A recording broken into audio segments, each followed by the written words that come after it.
Hey everyone, I'm Suede Wanamaker, and welcome to Cinematic Vault. This is a space for cinematic storytelling, fan-made, reimagined, and brought to life visuals and narration. Every project you see here was carefully written, built around emotion, myth, and meaning. Today we are going over the 12th story in the Godzilla cinematic universe. Now sit back and let the vault open. A story of survival, sacrifice, and unlikely unity. This is Anguirus, Last Line of the Earth 1997, a fan-made film story written by Suede Wanamaker, realized with AI visuals and AI narration. Earth groans beneath itself. Seismic pulses ripple through Japan's tectonic plates. An ancient pain awakened. In Okinawa, cracks fracture the earth like brittle bone. Horizon satellites blink with alarm. Something old is moving, something buried too long. High above Mount Shirotane, the wind howls unnaturally. Deep beneath its rocky shell, Varan stirs. His sleep was long, his instincts older. A pressure builds, not from Earth, but beyond. The silence breaks with a deafening roar. At a Horizon Field station, Dr. Arata Miyagi arrives. Head of the organization, she finds no harmony. Fujimoto and Ito, both weary veterans of kaiju science, argue endlessly.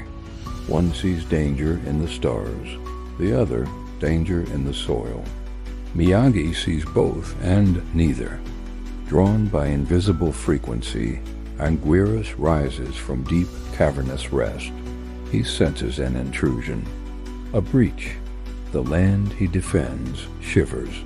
His claws meet the earth once more, and he moves with determined gravity toward the unseen.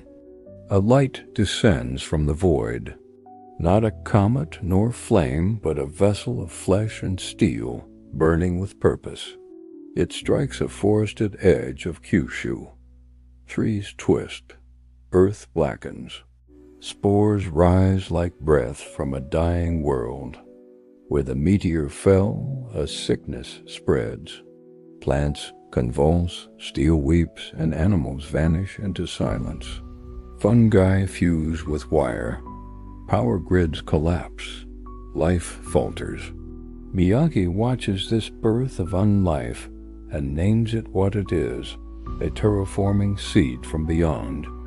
In the smogged forests of southern Kyushu, Anguirus arrives, only to be challenged. Varan descends, wings like thunder. Misreading the intruder's intent, he strikes.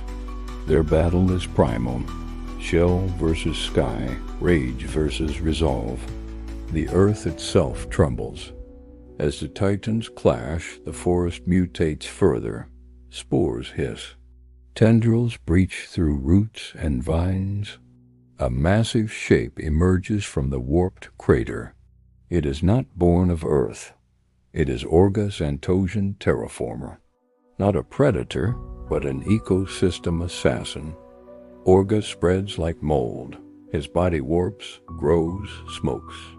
Spores blanket the land in death. One arm pulses with mutating bulk. The other glints like a surgical blade. His maw cracks open horizontally and vertically, a scream with hollow eyes.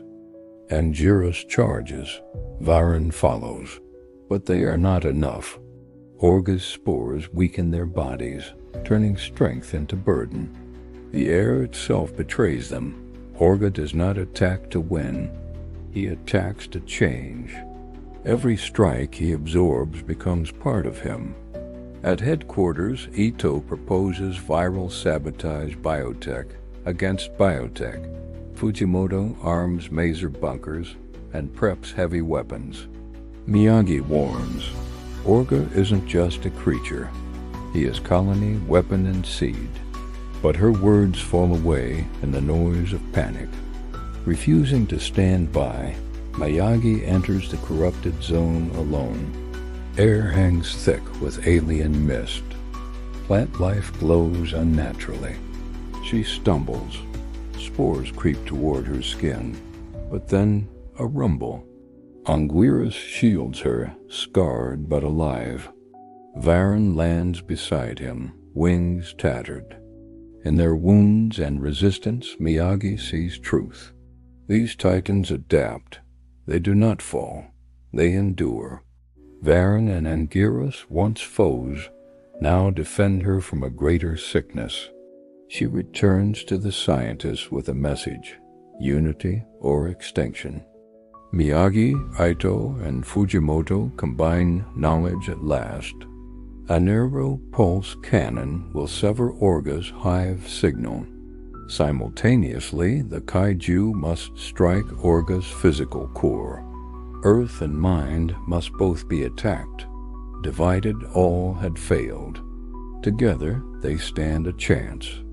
Night falls, and Orga blossoms. His carapace splits wide into a pulsing hive. Sacs rupture. Spore minions screech from the sky. His flesh swells with molten glyphs. He becomes something more than kaiju, a biome. Anguirus meets him first, his shell battered but firm. He rams, cracks Orga's arm with a seismic charge. Varan follows, breaking the sky one last time. A sonic dive collapses the upper hive. Their movements are brutal, final, desperate. Fujimoto aligns the pulse cannon. Ito primes the frequency disruptor. As Orga regenerates mid-battle, the pulse fires. Orga shrieks, his hive mind stuttering. The terrain halts. The spores burn. For a brief moment, Earth pushes back. With the hive stunned, Anguirus buries his claws into Orga's chest. Varan tears at the back of the carapace. A last plasma blast fires off and it lands. Orga buckles, his body sags. The corrupted forest wilts with him. His collapse is not death. It is disintegration. Miyagi walks the burned soil. The land is not healed, but it is breathing. Anguirus limps toward the sea. Varan, grounded and scarred, watches from a distant peak. They do not speak, but they do not fight. Not again. In the aftermath, Horizon studies the residual spores. Ito and Fujimoto share silent respect with Miyagi. Deep below the crust, in an untouched fissure, a pulse. Not Earth's, not dead. Planet Xantos watches still. But now, Earth has guardians. Anguirus, last line of the Earth, the shield against extinction. If you enjoyed this journey into forgotten legends and untold worlds, make sure to subscribe to the channel.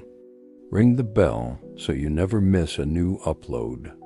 Thank you for stepping into the vault where every story leaves a mark.